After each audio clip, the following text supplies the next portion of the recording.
Meus amigos, antes de começar o Pipocando, eu quero falar que o Pipocando Música voltou. Nossa, tá muito da hora, galera. Pipocando Música que vocês já gostavam está de volta, agora com novidades, com Bruno Bock, convidados, Ziba. Tá muito legal, gente. Vai lá assistir. E chega de me perguntar se o Pipocando Música voltou. Voltou. Ele voltou.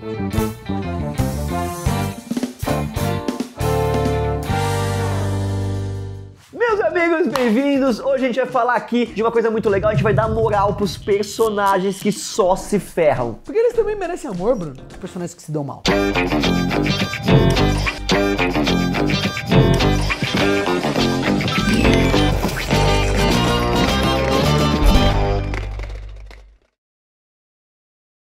Irmão, mas que furada! Chris! Vai lá no banheiro e limpa o xixi da tampa do vaso! Bom, o nosso amado Chris, de Todo Mundo Odeia o Chris, provavelmente é o CEO dos personagens que vivem se dando mal. Afinal, essa é justamente a proposta da série, é ver o Chris. Eu até escapei dele. Pisante bacana, Pichain.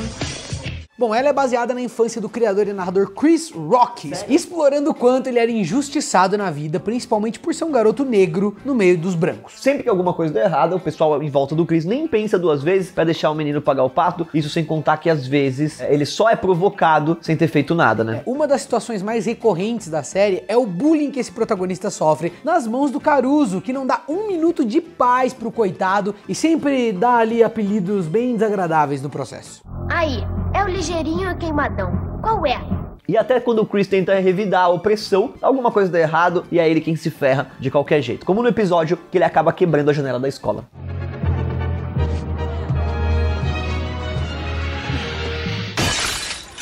Nessa cena aí, inclusive, como se não bastasse ele ter errado o arremesso, o garoto ainda tinha uma chance ali de escapar da treta, mas o pátio inteiro dedura ele imediatamente, mostrando como o Chris realmente é azarado. Tem X9 nessa escola?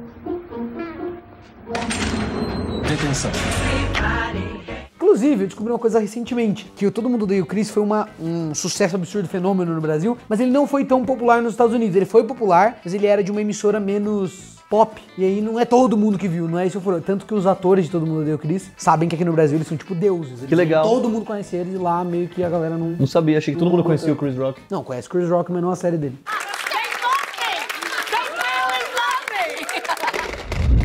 O que foi que saiu errado? Bom, os desenhos animados são cheios de personagens destinados ao fracasso e não tem nenhum melhor pra começar a falar deles do que o Dick Vigarista. Bom, ele é o famoso antagonista da série animada Corrida Maluca. É verdade. Que vive tentando ganhar na base ali da trapaça e o coitado nunca conseguiu vencer uma corridinha sequer na carreira inteira. Cadê o meu Muttley? Faz alguma coisa? Eu tenho um aqui. Ele faz... O Cookie. Ah, o seu cachorro de verdade. E aí, moto aí? Bom, mas isso é geralmente por culpa dele mesmo, galera. Afinal, o vilão tem o carro mais rápido do desenho e sempre sai numa vantagem bem grande, né? Grande o bastante pra plantar armadilhas, o que acaba ferrando ele depois. Tipo, ao invés dele usar o carro dele, que já é melhor pra ganhar a corrida, ele fica mais preocupado em, tipo, fazer trapaças e coisas assim, e aí ele perde. Ele é ganancioso. Ele é burro mesmo. Ai, meu Deus, como é burro! E, inclusive, tem um dispositivo da ficção chamado Dick Vigarista para trapacear, que é quando um vilão que tá ganhando resolve fazer alguma coisa extra pra ferrar com os mocinhos e acaba se ferrando no lugar. E olha que às vezes ele nem perde por causa da trapaça em si, e sim porque alguma bobeira, tipo parar pra assinar um autógrafo pro Muttley e aí as pessoas passam ele. Bom, pra completar o azar do cara, num episódio ele realmente vence honestamente e você vê o Vigarista cruzando a linha de chegada primeiro. Mas daí os juízes mostram um replay da cena claramente alterado e tiram a vitória. Quando o Dick Vigarista não foi vigarista, vigaristaram o Dick Vigarista. Veja uma dianteira do carro do vigarista. Isso é roubo! Então até quando o Dick Vigarista faz as coisas, né, na legalidade total, o desenho encontra um jeito de ferrar com ele, porque o cara simplesmente tá fadado ao fracasso.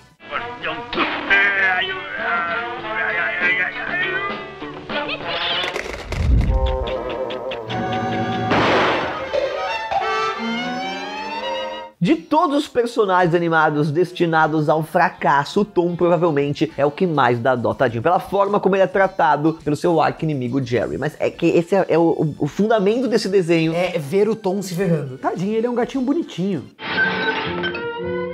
Olha como é bonito. Afinal, diferente do Papaléguas, o Jerry tá o tempo todo provocando o Tom, inclusive de propósito, e a gente geralmente vê ele como um babaca. Bom, já o Tom é simplesmente um gato doméstico bonitinho, fazendo o trabalho dele de se livrar do rato invasor, e pra isso ele também tenta usar vários tipos de armadilha. Ele não é bonzinho não, às vezes bem complexas. Mas assim como é com o Coiote, os esquemas do gato sempre dão errado, e de alguma forma é ele que acaba se machucando com as próprias geringonças absurdas. E olha que no caso do Tom, ele sofre uma violência muito extrema, muita gente criticou isso até, né? Chegando a morrer em vários episódios, de jeitos absurdos, já foi até pro inferno, desde explodindo até decapitado por uma guilhotina. Tranquilo. Por que você tá desse jeito aí? Meio swag.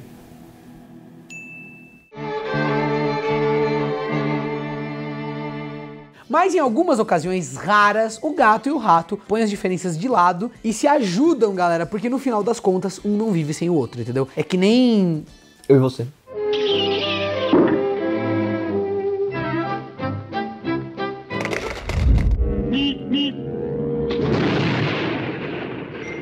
Bom, mais um antagonista da TV marcado pela incapacidade de se dar bem é o Coiote da Looney Tunes, que tem aí como único objetivo na vida capturar e devorar o Papaléguas. Bom, mas a gente tem que ser honesto aqui também, né? Porque, tipo assim, o cara, ele quer mastigar o colega de cena dele, tá ligado?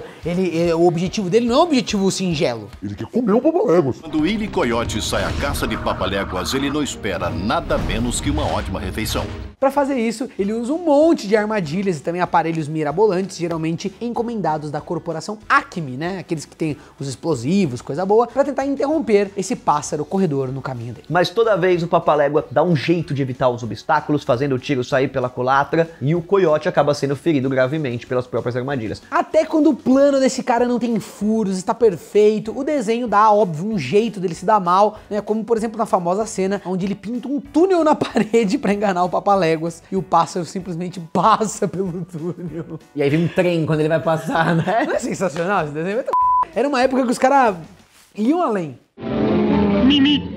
Carai, borracha, mano. Essa, inclusive, foi a primeira aparição dos dois personagens e muitos dos momentos mais icônicos acontecem nesse episódio chamado Fast and Furious. Furious.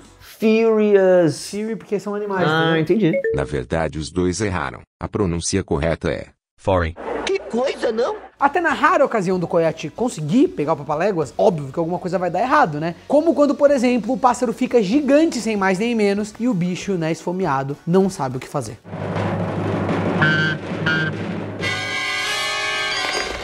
Oi, Sr. Plankton. Você já não me arrasou o suficiente por um dia? Não. Bom, mais um clássico dos desenhos é o Plankton, um dos principais antagonistas de Bob Esponja. E bem, o objetivo dele dispensa explicações, né? Eu discordo. Qual que é o objetivo do Plankton? Ser Plankton, não lembro. Ele quer roubar a fórmula do hambúrguer de Siri. Do seu... Siriguejo.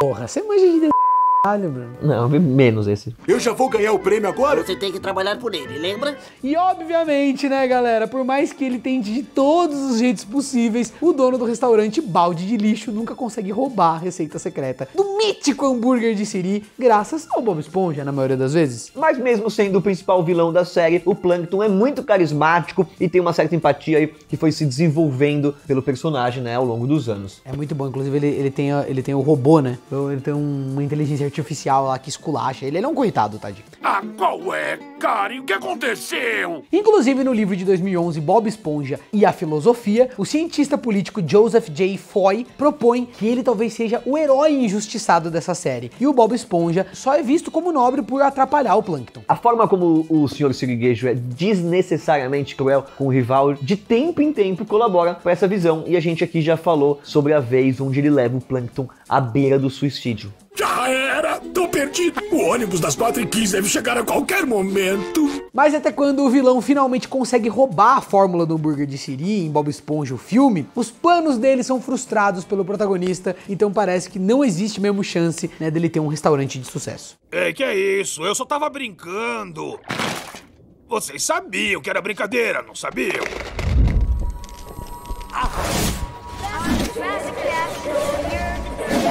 Bom, indo agora pro mundo do cinema, a gente precisa falar de um dos caras mais azarados da ficção, o Ivan, de Efeito Borboleta. O personagem interpretado pelo Ashton Kutcher descobre ter o poder de voltar no tempo para períodos da infância que foram apagados da memória dele e ele tenta, né, conservar os traumas. Não, consertar. Ele consegue mudar. Ele consegue mudar e ele quando tenta ele volta. consertar. Você acha que eu não vi essa porra, cuzão? Você acha que eu não vi essa porra? E no final ele tá na enfermaria, ela tem que tomar injeção, uma coisa assim.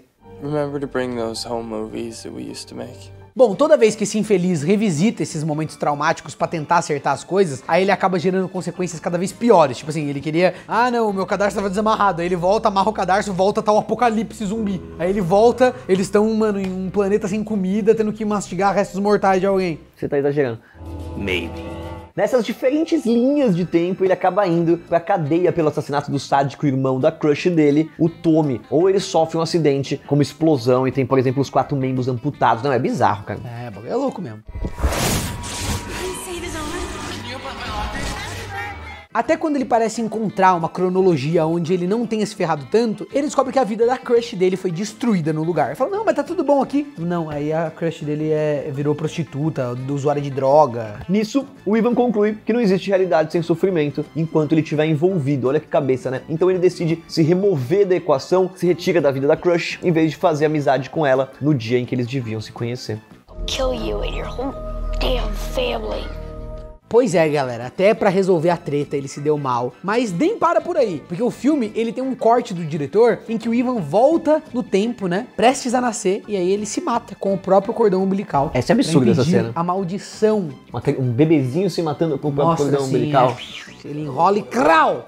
Que doideira, né? Os diretores são muito criativos, tá ligado? Os roteiristas. Com imaginação, posso ser o que eu quiser. Bom, o cara basicamente executou a ideia do Rhodes em O Vingador Ultimato, de ir atrás do Thanos bebê, só que nele mesmo, que é uma puta ideia, né, pra quem volta no tempo. Aí onde você é bebê e corta o cordão umbilical. Aí seria Vingadores Ultimato, né?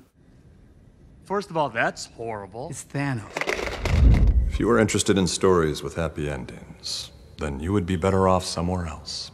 O nome Desventuras em Série já indica que os personagens devem sofrer, mas só vendo mesmo pra entender o quanto aquelas crianças se dão mal. É impressionante o azar na vida dos irmãos Baudelaire, que estão sempre aí obrigados a fugir da ganância do Conde Olaf, tanto no filme quanto na série, e na vida real também. I think you know what it is. Ó, pra piorar, esses infortúnios da vida nunca acontecem por culpa deles mesmos, já que os irmãos são muito inteligentes, usam o raciocínio pra escapar das tragédias, até eles caírem em outras tragédias. I'm going to get you no matter where you go, no matter what you do, I'll find you. Bom, na verdade, além do vilão, os personagens sofrem por causa da estupidez dos adultos, que são incapazes de ouvirem as crianças, sendo uma crítica bem clara, né? É legal. E até mesmo quando surge alguém legal no caminho, a coisa degringola, resultando ali numa trilha de desgraça enquanto eles continuam sem lar. He's Count Olaf. That horrible man you warned me about where? Who? Bom, tem tentativa de assassinato, sequestro, prisão, casamento forçado e outras situações carregadas de humor sombrio. Mas pra quem não acompanhou, vale conferir até o fim a jornada dos Baudelaire, seja nos livros ou na adaptação da Netflix, que fez um trabalho muito bacana. If they can survive that, we can survive Count Olaf. Oh my God, he's killing Kenny! You bastard! Bom, mas poucos personagens conseguem ser tão azarados quanto o Kenny. É verdade que já morreu centenas de vezes em South Park. Ele só morre. O Kenny morre em todos os episódios, né? Oh my God, they killed Kenny! Bom, o coitado já foi pisoteado, empalado, colocado dentro do micro-ondas, né? E outros exemplos horríveis, apesar dele sempre voltar para morrer de novo no próximo episódio. Com o passar do tempo, os criadores, eles cansaram de matar o Kenny tantas vezes que eles fizeram isso e resolveram dar um fim definitivo pro menino no episódio A Morte do Kenny. Todos vamos sentir saudades de Kenny, da sua gargalhada, do seu sorriso inocente. Ó, eventualmente ele acaba voltando e até rola a revelação de que o jovem é imortal, justificando ali todas essas mortes e retornos durante esses anos. Como se precisasse justificar, né, a morte e a aparição de personagens. Isso, tem que fazer sentido mesmo, South Park. Being serious, I really can't die. A condição social do Kenny é outra razão de má sorte, inclusive ele foi inspirado num amigo de infância de um dos criadores, que era a criança mais pobre da vizinhança, brasileira, imigrante, aquela coisa. Não sei se era brasileiro imigrante, mas era a criança mais pobre do bairro. but unfortunately, now that I'm pregnant, I can't drink. E como o garoto, que também se chamava Kenny, vivia faltando na escola, o pessoal brincava dizendo que ele morreu, sendo essa fonte aí da piada do desenho. Por falar em animação também politicamente correta, fica a nossa menção honrosa pro Conrado, né, o Kaki de Fudêncio, que sempre se dava mal no clássico da MTV. Pô, justo eu sou tão saudável, pô. Tanto é que ele ficou eternizado com a frase "eu só me f***do nessa merda", né, quando acontecia uma tragédia com esse personagem. F***do nessa merda? Fudêncio. Você virou micro-ondas agora, é isso? Eu só me f***do nessa merda. Bom, pessoal, espero que vocês tenham gostado desse Pipocando. Gostaram? Deixe seu joinha, porque isso é muito importante. Passa pro amigo, Pipocando tá cada dia melhor, cada vez mais legal. Compartilha com 3 pessoas, entendeu? Deixa o seu like, ative o sininho sinistro que ainda existe, a gente só não pede mais. Se inscreve nesse canal, se inscreve no Pipocando Música, se inscreve no Games, segue a gente no TikTok, Instagram, redes sociais, LinkedIn e... Ou não faz nada, velho. Só relaxa. Nada, só vai relaxa. pro próximo vídeo que tá bom. É de graça, a gente não cobra nada. Vai. Beijo, tia, solta o controle e vem pro YouTube. O Bruno tá de Fiuk hoje. Esqueci de falar isso.